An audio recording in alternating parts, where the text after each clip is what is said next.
ਜਿਹੜਾ ਹੱਕ ਨਹੀਂ ਮੰਨਦਾ ਦਰਨੋ, ਈਮਾਨ ਯਕੀਨ ਤੇ ਨਹੀਂ ਆਇਆ।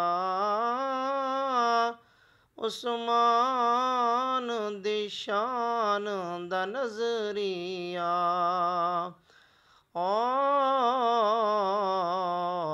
ਸ਼ੈਤਾਨ ਲਾਈਨ ਤੇ ਨਹੀਂ ਆਇਆ।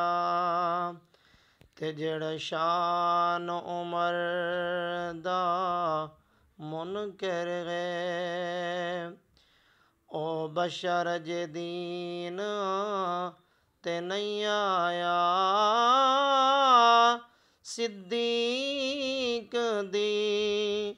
ਸਿੱਦੀਕ ਦਾ ਸੱਚ ਮਸ਼ਕੂਕ ਹੈ ਤਾਂ, ਓ